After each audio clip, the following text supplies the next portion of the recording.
बिस्मिल्लाहिर्रहमानिर्रहीम। उम्मत मुस्लिमा के ऊपर जो आज कठिन हालात हैं, जो मुश्किल हालात हैं, ये किसी से ढकी छुपी बात नहीं है। इन हालात का तकाज़ा ये है कि उम्मत मुस्लिमा जो है वो इत्तिफ़ाक़ और इत्तिहाद के दामन को मजबूती से पकड़े। लेकिन कुछ लोग ऐसे हैं जो इस कठिन हालत में भी जो उम्मत मुस्लिमा के ऊपर आज आई हुई है वो अपनी सियासी फीक की दुकानें चलाने की कोशिश कर रहे हैं। तो मेरी उनसे गुजारिश है कि वो अपनी इन दुकानों को बंद करें, खुदारा इत्तिफ़ाक़ और इत्तिहाद के दामन को मजबूती से पकड़ें। ये वीडियो बनाने का मकसद सिर्फ ये है कि कुछ लोग, कुछ सहाफ़ी, कुछ उलमा और कुछ वो लोग हैं जो उलमा की औलादें हैं, यानी पढ़ा लिखा तबका है और दीनदार तबका है, वो एतराज़ कर रहे हैं मौलाना फजलुर रहमान साहब के ऊपर दामत बरकातुहुमुल आलिया कि उनके दिल के अंदर अचानक आज चूँकि इसराइल के ऊपर फ़लस्तीनियों ने जो हमला किया है, इस हमले के नतीजे में मौलाना साहब के दिल में यहूदियों के लिए हमदर्दी क्यों पैदा हो गई। ये उनका एतराज़ बेजा एतराज़ है। हालांकि अगर हम मौलाना साहब के बयानात को सुने तो मौलाना साहब ने वाज़ेह अल्फाज में कहा है, हम इस बात का इआदा करना चाहते हैं कि हम फ़लस्तीनी भाइयों के साथ हैं, उनके शाना बशाना हैं, और एक रोज़ कबल फ़लस्तीनी मुजाहिदीन ने इसराइल पर जो हमला किया है, ये हमला बहुत तारीख़ी कामयाबी है। मैं उसको एक तारीख़ी मारका से ताबीर करता हूँ। ने कहा है कि हमारी तमाम तर हमदर्दियाँ और जो हैं वो हमारे फ़लस्तीनी भाइयों के लिए हैं, और उन्होंने मुबारकबाद दी है, खैर मकदम कहा है कि भी फ़लस्तीनी भाइयों ने जो इसराइल के ऊपर हमला किया है ये उनकी एक कामयाब तहरीक है और कामयाब तरीन हमला है।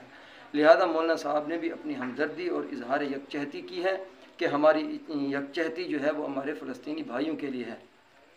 लेकिन उन्होंने एतराज़ जो किया है वो इस बात के ऊपर किया है कि मौलाना साहब ने एक जुमला कहा, वो ये कहा कि मैं अपने फ़लस्तीनी भाइयों से कहूँगा कि वो इस जिहाद के आलम में, ये इन हमलों के आलम में इंसानी हुकूक़ का ख्याल रखें।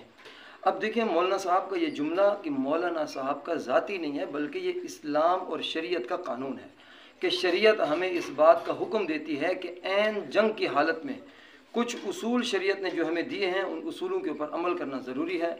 वो ये है कि भी किसी औरत के ऊपर हमला ना किया जाए, किसी बच्चे के ऊपर हमला ना किया जाए, किसी बूढ़े के ऊपर हमला ना किया जाए, आम शहरियों की ज़िंदगी को कठिन और तल्ख़ ना बनाया जाए।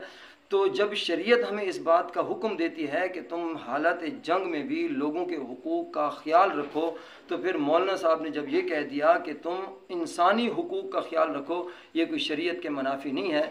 अगर आप किसी आलिम दीन से पूछ लेते या शरीयत की किताबों का मुताला कर लेते तो ये एतराज़ ही पैदा ना होता।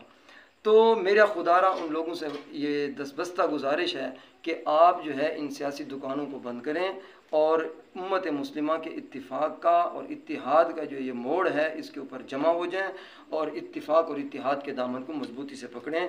इसीलिए मौलाना साहब ने फ़लस्तीनियों के साथ इजहार यकजहती की है, उनके साथ हमदर्दी, और ये कहा है कि भी उनने जो ज़मीन ली है वो उनका अपना ज़ाती हक़ था और ये उनका हक़ बनता था, लिहाजा उनने ये ले लिया। हम उनको मुबारकबाद भी देते हैं। और इसी तरह जमीयत उलमा इस्लाम की तरफ से आइंदा आने वाले जुमा को एक कॉल भी दी गई है कि आइंदा आने वाले जुमा के ऊपर और इसी तरह वक्फ़न फ़वक्फ़न अपने फ़लस्तीनी भाइयों के साथ इजहार यकजहती जुलूस की सूरत में, बयानात की सूरत में लोगों को बतलाएं कि फ़लस्तीनियों के क्या हुकूक़ थे और इसराइलियों ने उनके हुकूक़ों को कैसे गसब कर रखा था। ये उलमा का हक़ बनता है, लिहाजा उलमा भी दें। तो इसीलिए हम भी कहते हैं कि हम अपने फ़लस्तीनी भाइयों के साथ खड़े हैं, लिहाजा उनके शाना बशाना खड़े होकर ये एक मुतालबा करते हैं कि इसराइल फ़लस्तीनियों के हुकूक़ अदा करें, नहीं तो फिर उनके ऊपर ये होता रहेगा। अस्सलामु अलैकुम।